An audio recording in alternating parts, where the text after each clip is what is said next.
Hostel Project é um projeto que se destina a pensar os procedimentos criativos realizados por mim desde o final da década de 90 e até então. É o que pega essa parte conectada fortemente com o corpo nômade, que inicia com o estudo sobre a obra, né, de Deleuze e Guattari, e também retornar a 3 diferentes espetáculos de repertório da companhia, que foram projetos que marcaram em diferentes épocas o procedimento de relacionar coreografia com a dramaturgia.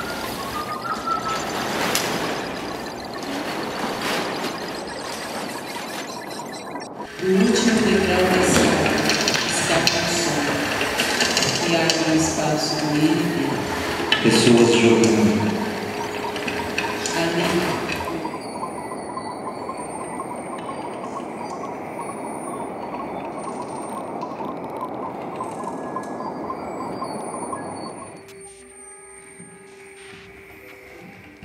Um dos projetos chama Things Favela Maloca as Coisas, que foi realizado em 1999, o qual fomos à favela do Gato e às aldeias dos índios guaranis do Pico do Jaraguá e de Parelheiros, aqui na periferia de São Paulo.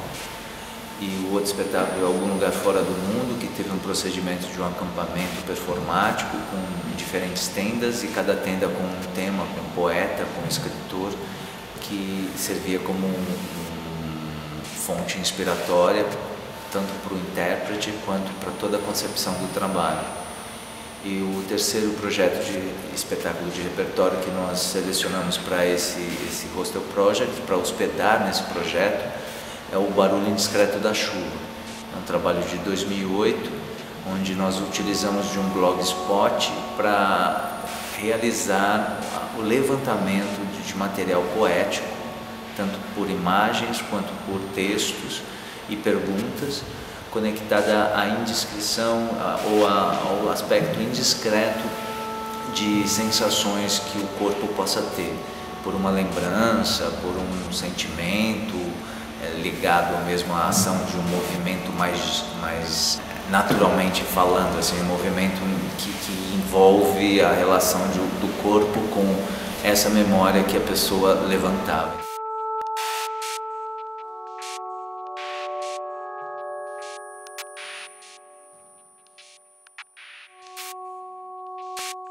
No desenvolvimento do processo de pesquisa, optou-se em acampar na aldeia Crucutu, que fica na barragem após Parelheiros, perto de um bairro chamado Colônia da Cratera.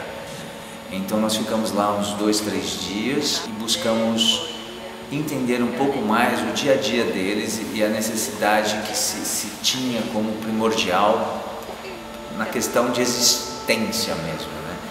E esses dias foram importantes para perceber um pouco, né? Para entender que o território de fato é uma coisa que preocupa totalmente eles hoje, de maneira completamente diferente de 1999, quando eu estive lá.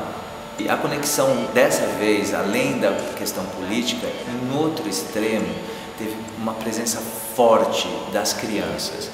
Existem hoje um número bem maior de crianças do que existia em 99. Todas as vezes que nós fomos, a surpresa e a alegria maior que ficava como rastro era a recepção das crianças, o olhar das crianças, a movimentação das crianças. Era meio como um fairy tale, assim, um conto de fadas, né? A história é que o surgimento da a água e a pedra, né? Antigamente tinha uma aldeia no morro, né? E tinha um Tchondaro que era filho do pajé. As mulheres da aldeia sempre queriam casar com esse jovem que era mais bonito, não sei. Então ele sempre ia no rio pescar, ia para sua comunidade, né? Então sempre ia no rio, nesse processo de ir, vai e volta de novo, ele viu uma flor dentro da água, né? Ele foi nadar e pegou essa flor. Então quando ele pegou essa flor, ele sentiu um aroma, né, diferente, né? Começou a cheirar, então ele ficou meio zonzo, né, depois daquele cheiro. Então ele começou a ficar zonzo, ele caiu na água. Então ele caiu na água e foi pro fundo. Então quando ele afundou na água, então viu uma moça dentro da água, né?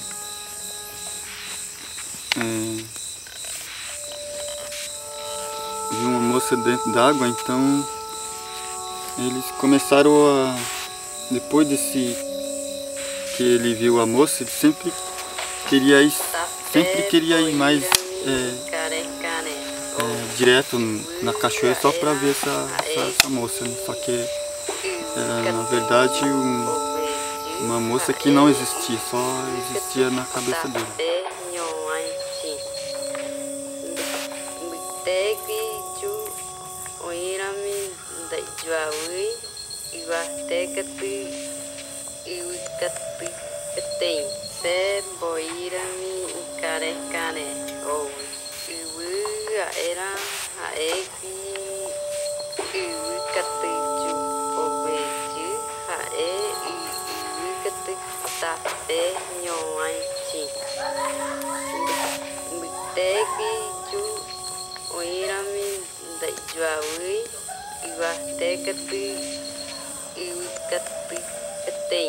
Então esses aspectos foram cruciais nesse acampamento, foi fortíssimo isso, a presença das crianças foi forte, dos animais, dos cachorros, e essa relação da conversa mesmo deles, e sentir essa necessidade de presença e de reivindicação na questão mesmo político-cultural dos índios guaranis. Nessa fase 1, que a gente está chamando do Hostel Project, nós concentramos muito na cultura dos índios guaranis, essa ideia de aprender uma língua, ou um pouco da língua, porque não foi profundo, mas foi uma aproximação da maneira como eles falam hoje. A escrita guarani, ela por si, a gente está adaptando do pessoal do Paraná que fizeram essa escrita da maneira mais simples, né, e apropriado para, inclusive, para a alfabetização das crianças, né? E nós utilizamos para essa obra, para essa ideia do Hostel Project, esse Work in Progress, poemas do Beckett, da última safra dele, né, que pega entre 75 e 1983. E poucos trechos desses textos do Beckett nós traduzimos para o Guarani Mibia, que com o auxílio do Marcos Tupã e a Francisca Guarani, nós traduzimos algumas das frases.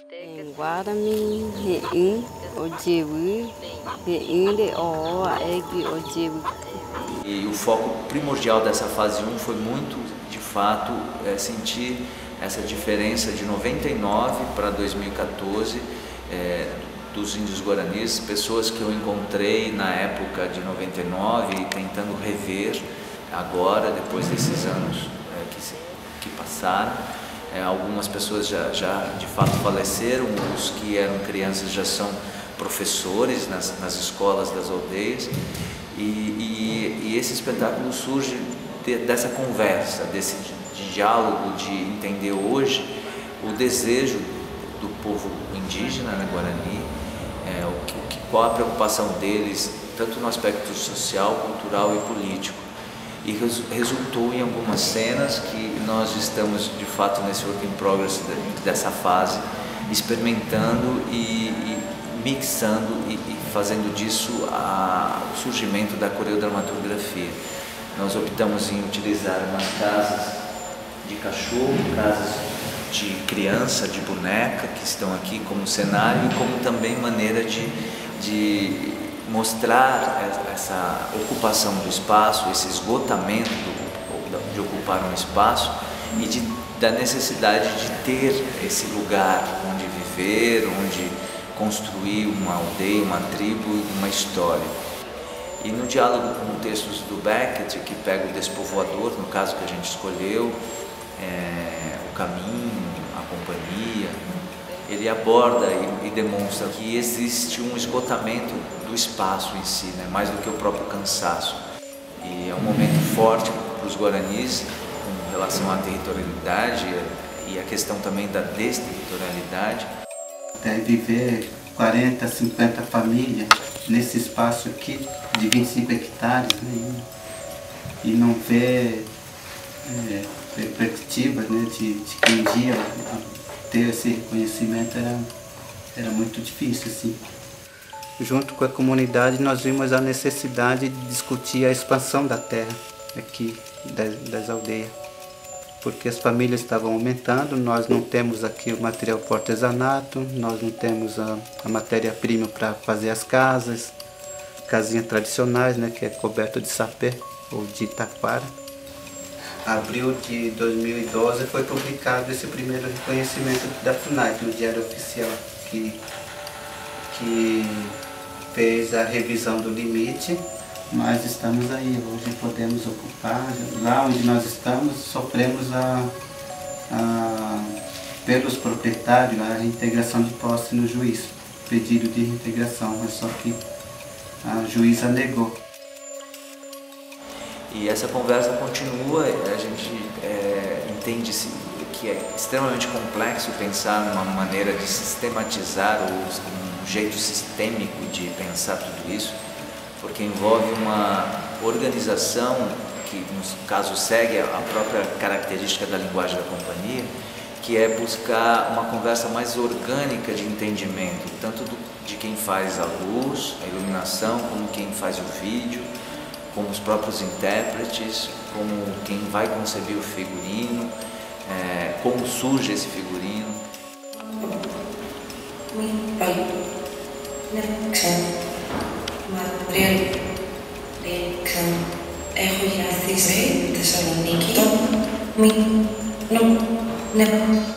Dentro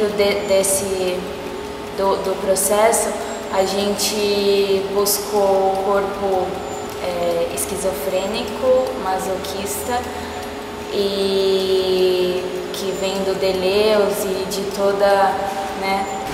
todas as referências que a gente busca.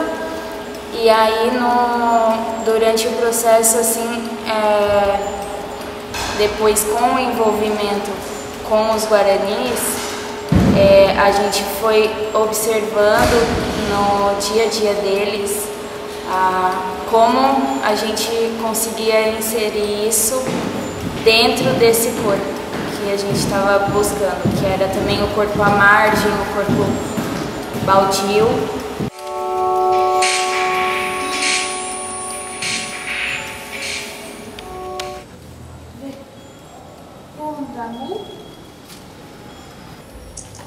Olha a maçã do amor.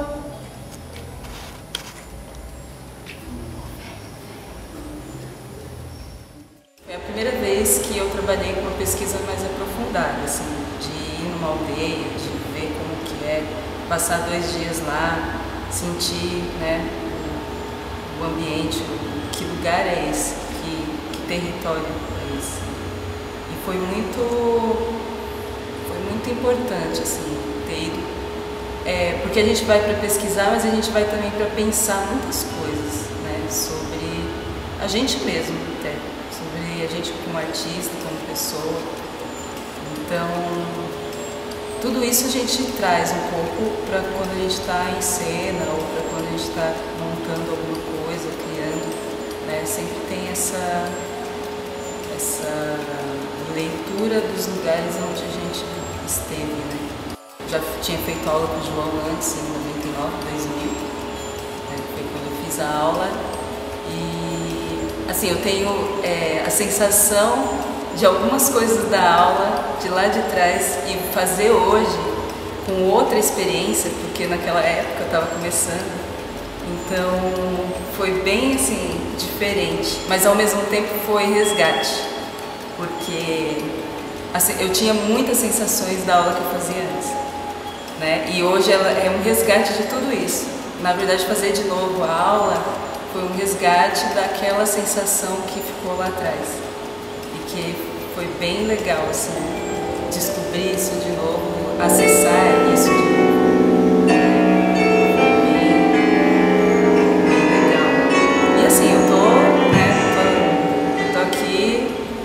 Descobrindo coisas, estou dentro desse processo agora, descobrindo outra maneira de fazer, outra pesquisa.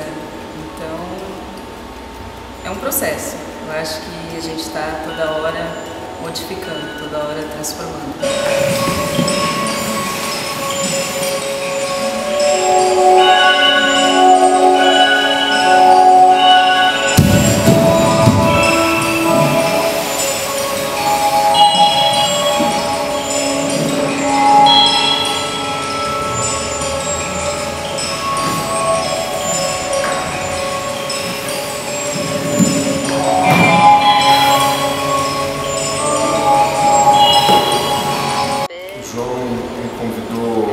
Novamente para fazer um trabalho de trilha com ele e, assim como tinha acontecido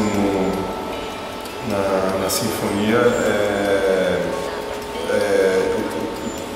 o material inicial é gerado a partir de umas sessões de improvisação, né? Ele deu para mim uma série de informações da proposta, do que estava, referências mesmo, e a partir daí eu vim com o meu material realmente, digamos assim, interagir com um laboratório que ele mesmo cria junto com o corpo de dança, né?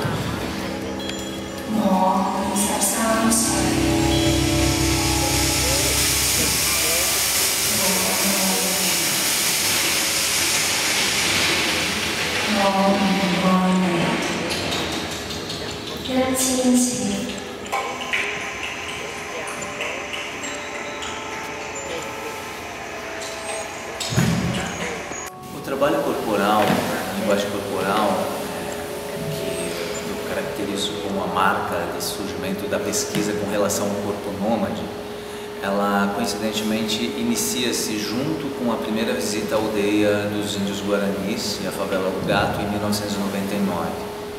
Eu fui convidado em 1999 por Celso Uri, na Oswald de Andrade, na época ele era o coordenador da Oswald de Andrade, em residir lá durante 3 meses. Nessa residência na Oficina Cultural Oswald de Andrade, eu tive um núcleo de bailarinos, de 6 bailarinos trabalhando comigo. Nós apuramos esse formato da aula, do trabalho técnico que hoje existe. Eu organizei toda a vivência da década de 80 e 90, tanto aqui no Brasil quanto nos Estados Unidos e na Holanda, para criar um procedimento de preparar o corpo do intérprete, para acordar o sistema respiratório, o cardiovascular, partindo do sistema esquelético. Então todo o trabalho de chão, ele é pensado em liberar as articulações, tanto as sinoviais quanto as membranosas, e expandir as caixas, tanto craniana, torácica e pélvica, o esqueleto axial, para receber tanto as informações, os inputs de imagens que fazem conexão com a dramaturgia, como de sensações mesmo, de início de movimento, a relação mais orgânica com o pensar, o lado de dentro do corpo e o lado de fora. Então, em 99 inicia esse procedimento, que estende em 2000, 2001, 2002, 2003, 2004, intensamente. Então, a volta ao mundo, onde a gente trabalha as direções do espaço, frente, diagonal, lado, diagonal trás, trás, diagonal trás do outro lado, lado, diagonal frente, frente, tanto para um lado quanto para o outro, busca essa relação de achar o centro desse peso, desse corpo na horizontal. A outra sequência que nós temos, que eu chamo de Apolo 13, que é onde o corpo se desprende do chão e parte para o nível médio e alto, como se conhecesse o espaço mais amplo do céu, da parte mais alta que a gente pode ocupar nesse espaço, eu chamo de Apolo 13. Então teve um desenvolvimento mais pensado em trabalhar com a força da gravidade e com toda essa imagem que surge internamente a partir dessa primeira parte da aula, que as pessoas sentem organicamente como funciona o sistema digestivo, vai acordando a pulsação, e o osso é a parte mais importante de acordar nesse momento. Então toda essa relação de conexão entre o húmero, né, o esqueleto apendicular superior, o una e o rádio, elas são primordiais nessa próxima sequência, que é Apolo 13, de fazer com que a movimentação fique mais fluida no sentido do plano baixo, médio e alto. Então as inversões, o peso que estaria na caixa pélvica passa para a cabeça, o assoalho pélvico aponta para uma outra direção, bem em oposição ao chão, a palma da mão, o assoalho dos pés. Então essa relação de inversão de cima e embaixo ajuda com que nós desenvolvemos assim, uma maneira de usar menos o cérebro, ou seja, menos racional. E dentro desse procedimento surge a brecha imensa para inserir a relação dramatúrgica com a criação. Então toda a parte de desenvolvimento poético que a gente escolhe, no caso do Coastal Project de Beckett novamente, ou de Rainer Miller, ou de Baudelaire, ou de Artaud, de Manuel de Barros, de Fernando Pessoa, entra nessa brecha, nessa inversão de entender o mundo que lhe envolve, tanto no sentido do espaço interno como externo. A partir dessa intimidade com essas sequências, que elas são frequentes, ou seja, diariamente nos ensaios a gente inicia o procedimento de ensaio com essas aulas, a gente vai dilatando essa parte mais sólida de pôr o corpo do intérprete, o intérprete em si, em contato com uma coisa às vezes desconhecida, que seria o trabalho de um outro escritor, né, ou de um outro artista, ou de uma imagem, do subjetivo. Então, o objetivo, o objeto primordial da aula é extremamente corporal, na questão do físico, do esqueleto, do osso, do real, e vai para o ficcional. Então, essa brecha de expansão das articulações, que vem meio pelo release technique, a gente coloca a inserção poética.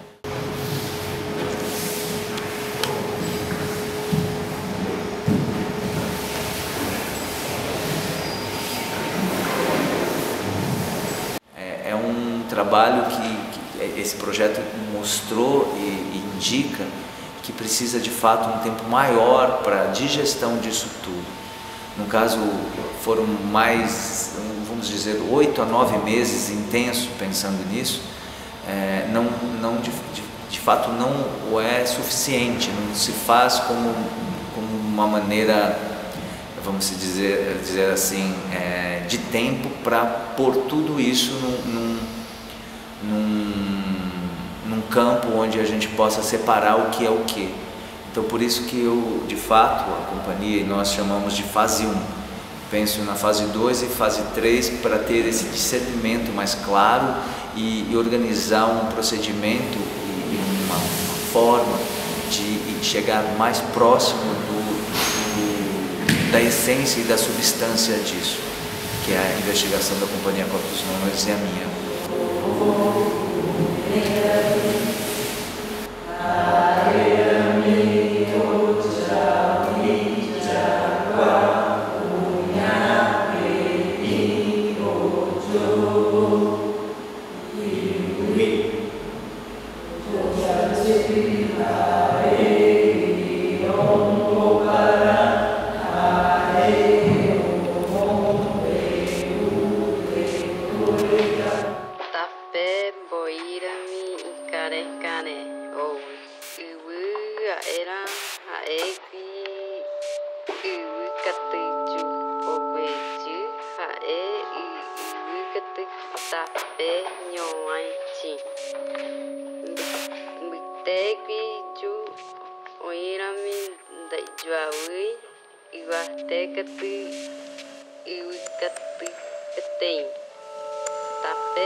tega tu